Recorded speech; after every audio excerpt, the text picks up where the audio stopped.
Hey guys, welcome back to my channel. If you're new here, my name is Anna, and today I'm going to be talking about EF Ultimate Break's Cruise Croatia trip. Before you go anywhere, I just want to let you know that I'm an EF Ultimate Break ambassador. All new EF Ultimate Break travelers can use my link in the description to get $100 off any tour with EF Ultimate Break, including Cruise Croatia. So feel free to use that to get a discount. But now, starting the video, I went on Cruise Croatia this past August, and I did the Plus version. They just introduced Plus versus Essential for this trip, and I'll give you the rundown of the differences really quick. So the Plus trip uses all of the boats that they've been using for all of the past trips. All of these boats have twin share rooms, or if you're a couple or request a single, then one bed. The boats do have AC, and you will only have one roommate. For the Essential trip, you are now having no AC on your boat, which is insane to me. I can't believe they're even offering this, much less that people are booking it. Croatia with no AC would be actually miserable. If you are booking Essential, I hope you are booking April or May, because doing this in June, July, or August would be insane, even September. And with the Essential version, there are 4 to a room with 2 bunk beds. These are new boats that they haven't used before, since this is the first season that they ran Essential trips, so I wonder how it went. Today I'm gonna go over the accommodations, which is only 1 hotel, the food, excursions, transportation, aka everything boat, packing, money, and random tips that I have. So all of my chapters are up, feel free to skip around. But yeah, now let's get into it. Since we were staying on the boat for most of this trip, I'm gonna go over the 1 hotel that we stayed at in Split. We stayed at Hotel Mondo. The location was okay, and it was like a 30-minute walk to the city center. There was no metro or public transport in Split, so we had to walk or Uber. There was a bar in the lobby, which was nice for people who wanted to drink after they got back. Everyone loved the breakfast here, and it was pretty good, honestly. Like, they had a good spread. The rooms were pretty spacious, and so was the bathroom, but the beds were horrible. I literally had springs in my back in this hotel, and just sitting in the bed was so uncomfortable. The beds were like rocks. This was definitely the worst bed that I slept in the entire summer, so that's saying a lot. Bed comfort rating, obviously a 0 out of 5, because it was the worst bed of my trip. Cleanliness rating, 5 out of 5. It was a very clean hotel, and housekeeping was daily. So overall rating, I'm gonna give it a 2 out of 5. It was a good hotel overall and had a good breakfast, and there was definitely a lot of space in the rooms, but the beds are like one of the biggest factors, and it was horrible. Also, I stayed at Hotel Az the night before, and it was cheaper and had huge rooms with really nice comfortable beds. So I wonder why EF doesn't just stay there, because they're literally right across the street from each other. So now really quick, I'm going to talk about the food.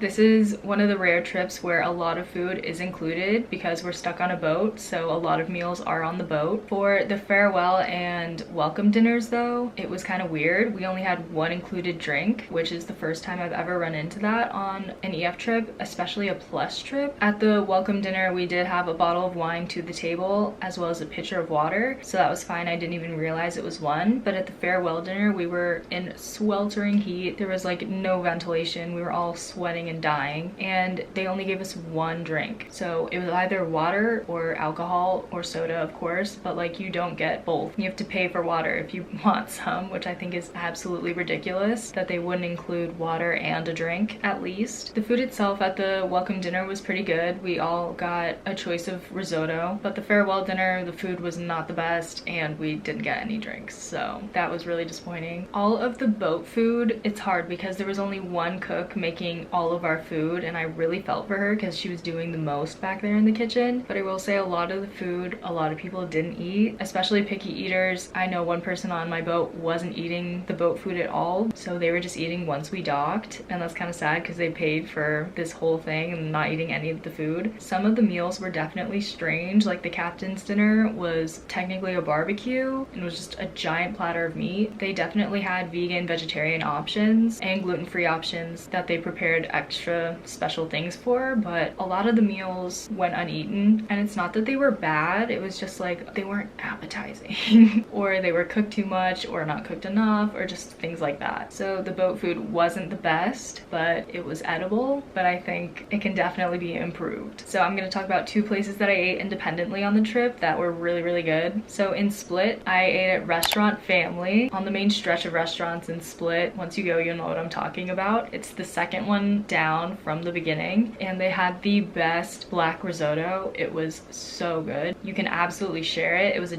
giant portion. Just a tip, it does make your entire mouth black when you eat it because it's squid ink. So have that napkin handy and don't let that freak you out because it's really yummy. So black risotto from there, super good. Now I'm gonna talk about the best gelato I had all summer. Ended up being in Croatia, which is crazy to me. I expected it to be in Italy, but Peppino's Gelato Factory in Dubrovnik, so phenomenal. I had to go back and grab some more because it was the best gelato I've ever had. It was so good. Please go there if you're going to Dubrovnik because it's such a gem. It had a super long line for a reason, but please go and get Ferrero Rocher for me because that was the flavor that I got twice and it was so yummy. Okay, now I'm gonna talk about excursions. So EF offered 2 excursions. The first one was to Krka National Park and it was $95 and it was a half-day trip. It also had a short swim stop at the end. I thought this national park was beautiful and I'd been to one of Croatia's more famous national parks the day before. So this one was also super pretty. I would say it's worth it. It is an hour and a half away from Split, so I guess you're also paying for transportation and the guide that goes with you. She gave a lot of good information while we were going. As pretty as it was, I do feel like this price was kind of steep. $95 is not nothing, and just for a national park trip I feel like that was kind of insane, especially because when they give you your ticket you can see how much your entry fee was and it was like 30 euro. Where's the other $65 going? I don't know. So you could technically book this on your own through Get Your Guide and it would be cheaper, but I just figured I was gonna go with the group and bought it anyway. But if you want to get out into nature and see a really nice national park, I would go. It's definitely not an experience I regret. So overall rating, I would give it a 4 out of 5 just because it was expensive, but I really enjoyed the actual excursion. The second excursion that EF offers is Bosnia and Herzegovina. This was a day trip for $110. Once you get there, you get a very educational walking tour, which takes up about an hour. I'm gonna let you know right now, it is hot there. Like, that was probably the hottest city that we went to, which is saying a lot because Dubrovnik's also really hot, but it was a really cool place to experience and I'm glad I did it. This is not something that I could just book on Get Your Guide because you have to go through immigration, so I'm glad that I went with EF. It was a full day trip. I think it was 6 hours round trip, so it's a lot of bus time. PSA, if you're going on this trip, I would wear sneakers even though it's gonna be hot. There's so many uneven stone walkways that it was really uncomfortable walking in sandals. I was wearing my Birkenstocks. Also, the Mozart Bridge is really slippery, so it's easier to just be in sneakers and be sure-footed when you're walking around. Mozart was really cool though. I wish we had more free time because by the time we had lunch, we didn't have that much time to shop and we were kind of running back to the bus. Wish we had had more free time, but it was a really cool city to see. Also crossed another country off the list. Always a plus. So I give this excursion like a 4.5 out of 5. Just wish we had more free time.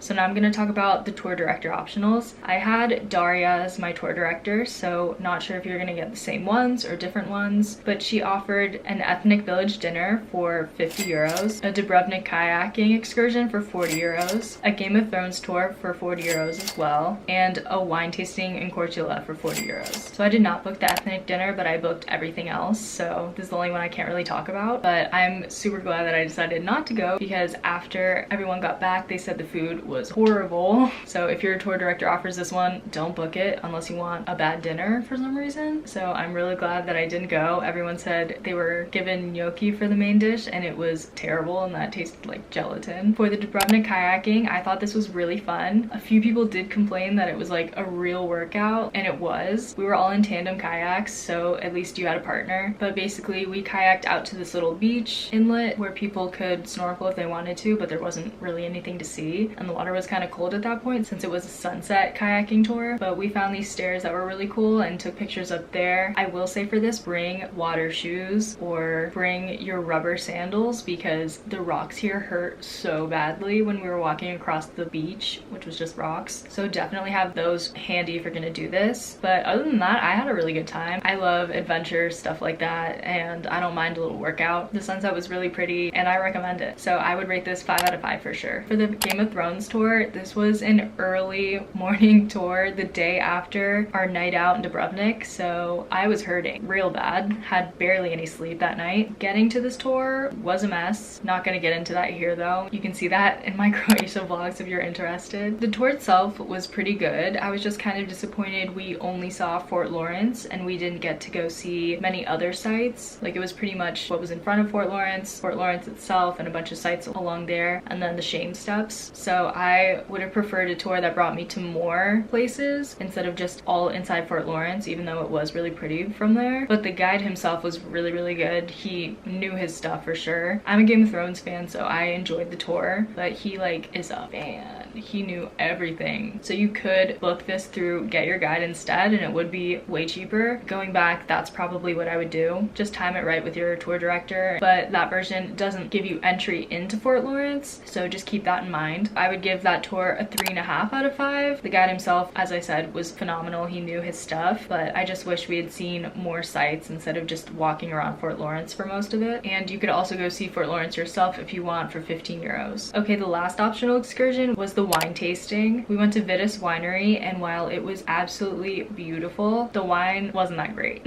We only got to taste 3 different wines, a red, a rosé, and a white. They have a local white here called Gurk that everybody is obsessed with. The Gurk was okay. The red was terrible, and the rosé was alright. But what really annoyed me about this was that a bottle itself was only 20 euro, while this whole tasting was double the price. So you're telling me that I could have gotten 3 times the amount of wine? Probably more, because we didn't even get a glass. We got a tasting, a tiny bit. So I felt like it was kind of cheap in that respect, but not cheap in price. So honestly, I would just go buy a bottle of Gurk instead and skip the tasting. Granted, they did give us a bottomless bread basket, which was nice, and a really nice charcuterie board, but wasn't worth 40 euros. So I would give the wine tasting a 1 out of 5. 2 activities that I planned myself was the Dubrovnik gondola, and that was $30. This wasn't really an activity. You can literally just go ride it. So once you get to Dubrovnik, after your walking tour, you have a little free time, and if you do the kayaking tour, then that's later at like 6 p.m. So you have about 2 to 3 hours of free time. So you have to walk up a bunch of steps to get there, but the view is worth it. Seeing Dubrovnik from really high up was amazing. So I definitely say it was worth the round trip $30 price. Some people do a one-way and walk down. I wouldn't recommend it. It was really hot, and I couldn't imagine having to walk all that way down. It would have taken forever. So I'd say stick with the round trip gondola. I also did a Plitvice National Park tour before my Cruise Croatia tour officially started. It was the day of the welcome dinner that I did this. So that tour on Viator was $70. They also charged us for the national park ticket, which was $27. So definitely a pricier excursion, but it ended up being about the same price as the Krka National Park tour, while this one was 3 hours away instead of 1.5. And we had a full guided tour. It was a full day at this national park instead of a half day, so I think it was much more worth this price. This national park was beautiful. Getting to walk around it was super cool. I would say you don't need to do both, and it really depends on weather. If it hasn't rained in a while, like it hadn't before my trip, then the waterfalls aren't going to be gushing as much as they would be usually, so we didn't have as much waterfall activity, which was really unfortunate because that's what that national park is all about. And by the way, for these national parks, there's no swimming allowed. For the Krka National Park tour, we had to go outside of the national park to go swim, but there's no swimming in the actual national parks because it damages the water quality and whatever wildlife may be in there. So don't bring your swimsuit for that. I would definitely say this national park is worth going to if you do extend your trip. You would definitely need to fly in early or fly out late from Split. So now we're going to talk about all things boat.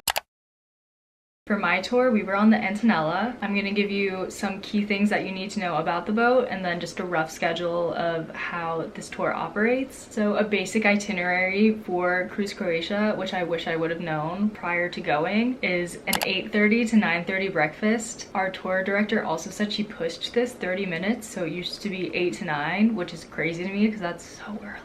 If you miss breakfast, you miss breakfast. Like, they're not leaving anything out. They leave some fruit out for the day, but that's all you have. You can't go down later and ask if you can get some bread or whatever, because they won't do that for you. And then usually from 10 a.m. to 12 p.m. there's a swim stop. Could be shorter or longer than that. It just depends on the day. Then usually lunch is around 1 p.m. and usually there's like a 2 p.m. docking at whatever city you're at, and then a walking tour. And then the boat usually has to move, or it can't just sit at the dock. dock sometimes, so the boat might have to dock again, which would usually be at like 4 or 6 depending on where you are and what's going on. So sometimes you have hours in the city where you can't get back to the boat, so just keep that in mind. And then usually by 4 or 6 p.m. the boat is docked for the night, and then you have your free night, you can do whatever, and then at 5:30 a.m. the next day anchors up and you're sailing to the next place. Now I'm gonna give some tips about the boat and about this trip in general, I guess. Room placement on the boat is so important. Like, that's gonna be what you're stuck with for the entire time you're sailing. How my tour director did it is she just did a lottery where she picked names out of the hat, and then whoever was called got to choose between top deck, the main deck, and the bottom, while couples and singles were just directly allotted rooms because there are only single beds in so many rooms. They were chosen for them while we got to choose our own. So now I'll tell you some differences between the levels because there are definitely a lot. So the bottom deck is the best for people who are prone to seasickness. So if that's you, you absolutely want a bottom deck room. It also seemed to have the coldest AC on the boat, so if you're a really hot sleeper, you might want to choose one of those rooms. The main deck is for people who want less noise but don't need to be on the bottom level. It's also right off the kitchen, so easy to go in for breakfast in the morning. But keep in mind that level, people have to transfer boats if there are boats behind ours, so they're gonna be walking through that level getting to their boat. The top level is for people who don't really care about whether the boat's rocking or not, and you don't care about noise. Boats are sometimes like playing music, usually not super late though. People usually go off the boat and go to clubs, so it's usually not too late. But if people come back to the boat after they go out and go on the top deck, you will hear them stomping around. I had a room on the top level, so I know you can definitely hear people when they're up there, so keep that in mind. The top level also definitely rocks the most. The boat rocks from side to side, not front to back. You are gonna get the most tilt versus the bottom. That's why they say people with seasickness should go on the bottom. So you really gotta know yourself and know your limits, because if you choose the top and you are sick, then you're gonna be stuck with it. You're not gonna be able to change rooms. About the rooms, I will also say the rooms on the bottom level are definitely smaller than the rooms on the main and the top. So if you care about space but do get seasick, maybe try the main level. The rooms down at the bottom are definitely small because the boat gets smaller. Room 1 on our boat was the smallest because it was at the front of the boat, so the boat literally goes like this, so the room was tiny. So I already talked about breakfast, and if you miss it, you miss it. I made about 3 breakfasts because they were just so early. Same with other meals, like if you for some reason sleep through it or aren't there, you miss it. Like, they're not gonna bring dishes out for you, they're not gonna leave them, like you just don't get to eat. So try to be on time with food. With breakfast, we usually just woke up, swam, and then had lunch. So we were hungry in the mornings, but you can just grab an apple, try to tide you over. The boat leaves every day around 5:30 to 6, and if you're not back on the boat from a club or whatever, you are gonna have to find your way to the next city on your own. Our tour director said that has happened before. You gotta be back in time or else the boat's gonna leave without you. So there is a water jug on the boat that they refill for us, where you can like fill your water bottles or get cups of water. So having a water bottle for this trip is a good idea, so you can just keep it in your room. So if you are considering the essential version, just know the boat will not have AC and you will be in bunk beds. If you do need to do that version for financial reasons, I would definitely try to book in April or May, where the weather is not as intense, but the water will be colder. Just know that. I went in August and the water was still really cold in some spots. It doesn't warm up everywhere. You just gotta like bring a one piece or something because the water's gonna be chilly. With the AC for the plus version, I will say during the day, it was still really hot in the rooms. Like if you tried to sleep in, it was hot in there. So the AC is on, but it doesn't work great. Like, it's not gonna be an ice box in there. I was on the top level, so maybe those rooms are a little less insulated versus the bottom level rooms that are kind of in the water. I feel like those would be better insulated, but also I can't imagine doing essential because we had almost no space as it was, just with 2 people, 2 suitcases in our bigger room. We had to pull our suitcases out from under our bed to get stuff, and if we were trying to do it at the same time, forget it, because there was just no floor space to be able to do that. With 4 people, 2 bunk beds in one room, I don't know how that's gonna work. Bag wise, you probably all can't bring a checked bag because they simply just won't fit. So if you're doing the essential version, I would also say try to pack a carry-on. But the AC at night did definitely kick in. We had blankets on top of our sheets, so we weren't super hot at night. It definitely helped when we were trying to sleep, which was the most important time.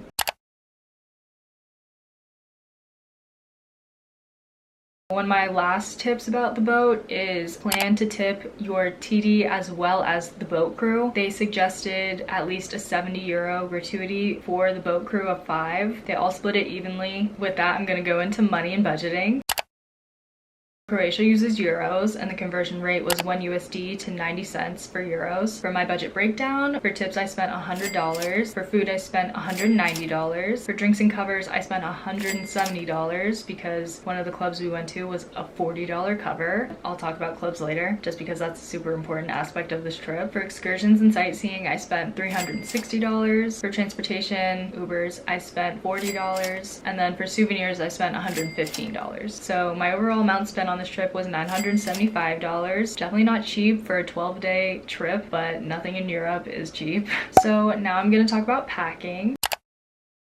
Extra essentials for this trip, I'd say the biggest essential is Dramamine if you're prone to motion sickness or seasickness. One girl I know was popping Dramamine every single day on this trip and she was on the main level and still needed it. The boat wasn't even rocking that much on my tour. I would say only like one day was rocking badly because of the weather. You never know obviously, but usually Croatia weather in the summer is pretty calm and there aren't rainstorms. Waterproof sunscreen is definitely another essential for this trip. You're gonna be swimming. The sun wasn't crazy strong in Croatia, like nothing compared to the Hawaiian sun or the sun in Switzerland. That was insane. You definitely want to protect your skin still. People did burn for sure. Another essential is also an underwater camera, like a GoPro if you want to film in the water. I'd say there's nothing to really record under the water, like there's no fish or wildlife that you're gonna find really, but it would be fun to like record you and your friends swimming or in the tubes or whatever. Sunglasses are another essential for this trip. It is so bright out in the open ocean. You need sunglasses. I was blind for most of this trip, to be honest. Another thing to bring is a book or something that you can have on deck. Also a speaker. A guy luckily did bring a speaker on our tour, so he was playing music and we were all vibing. It was fun. A speaker or a book would be nice. Also for my girls, my claw clip. I was using this almost every day because it was way too hot to have my hair on my back. It was so hot and I was sweating. Bring them. Everyone was using them.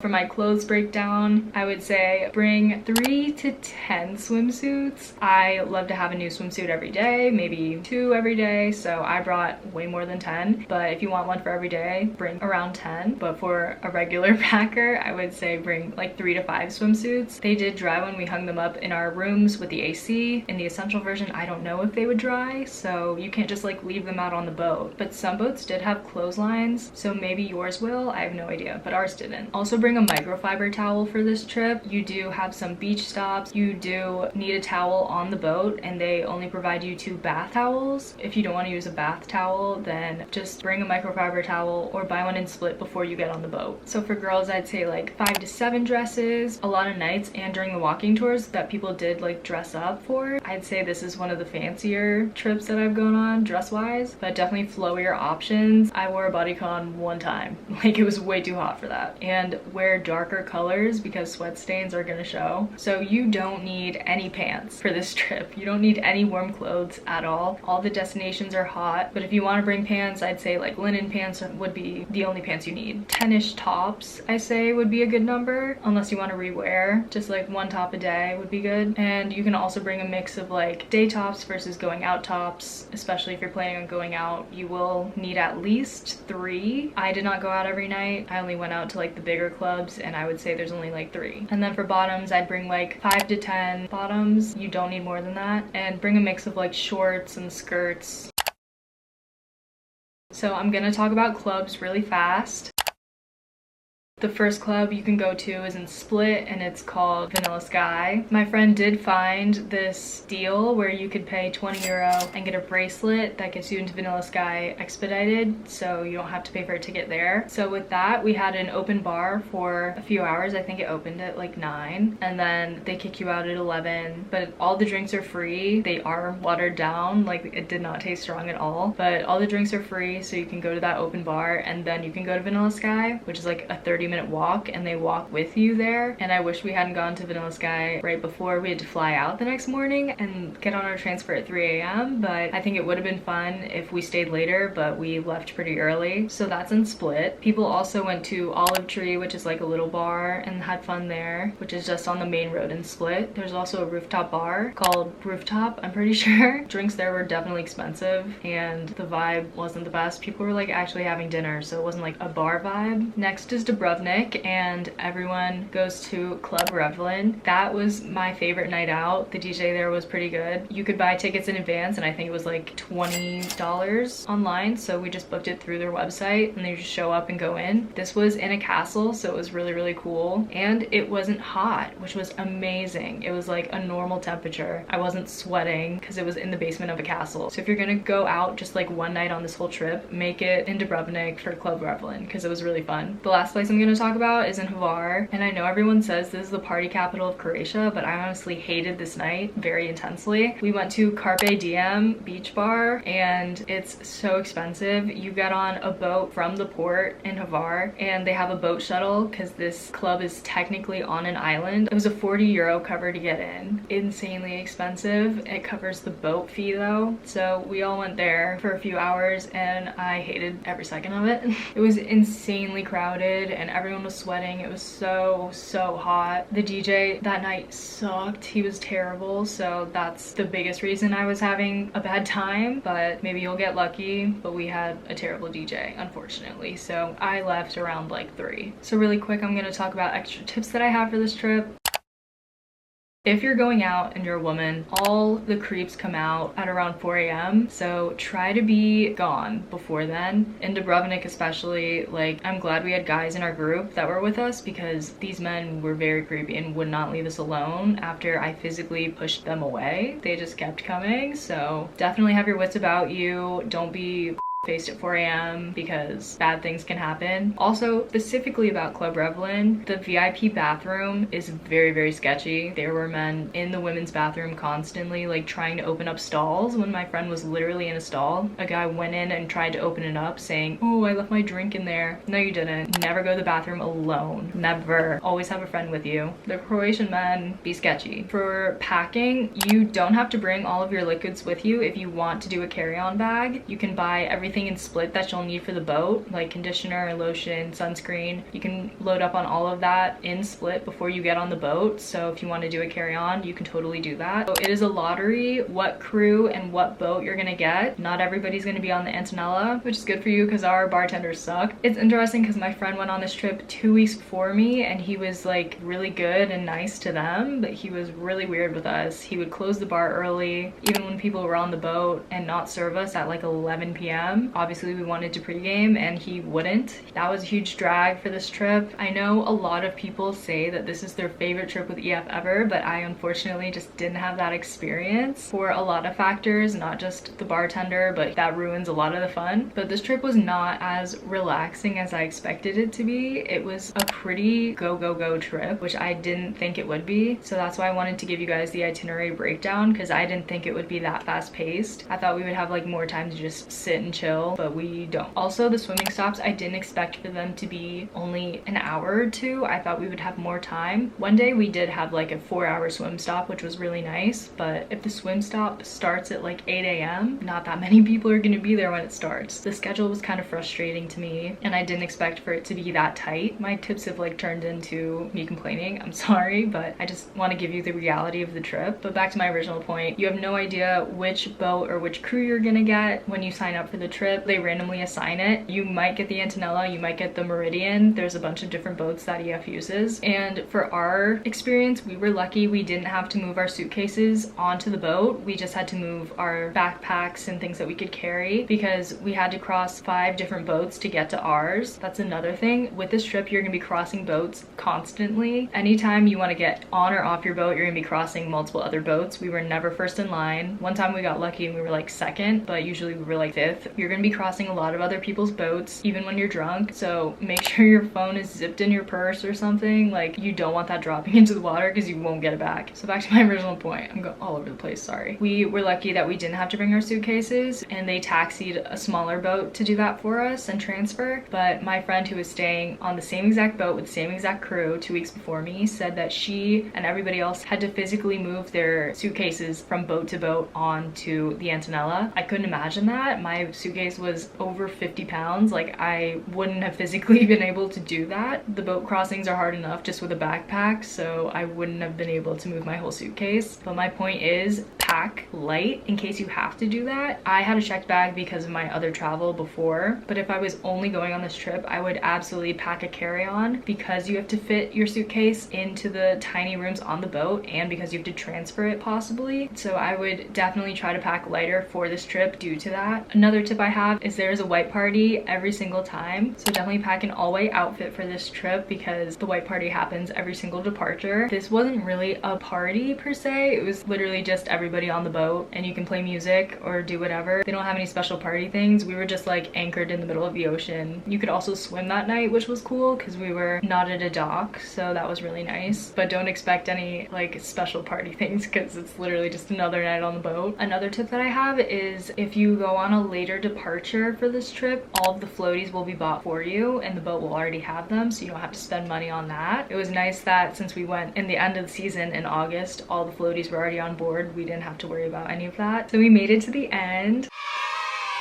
I'm gonna give this trip a 3.75 out of 5. I made it very specific. This is my rating due to all the other stuff that I said in the tip section. But yeah, some things were just disappointing to this trip, and I think just because everyone has said this has been the most amazing EF trip that they've ever been on, I had like really high expectations, and I feel like that those just weren't met. I think it was pretty specific to my experience as well with the factors that affected my group. Those can definitely be changed. It depends on your group dynamic, it depends on the crew you get, depends on your tour director for sure. I just didn't get the best out of all of those categories, so totally can be better for you. And we also had an itinerary change in the very beginning. We didn't get to go to Makarska first, we had to go to Hvar straight away because of the weather. So I think that also kind of changed things up because Hvar is like supposed to be the grand finale and instead we had Makarska. I think that kind of changed the vibe. But yeah, I think that's all the information I have. If you have any questions, feel free to comment or message me on Instagram at Anna Richter. I absolutely think that this trip can be improved based on like who you're with. So if you know someone's really fun and you want to go out with them, book this trip with them because that would be a super fun time. Also, it was really nice to be able to swim and all the nature that we got to explore. I also have Cruise Croatia vlogs up if you want to check those out. But yeah, thanks for sticking with me and see you in the next one.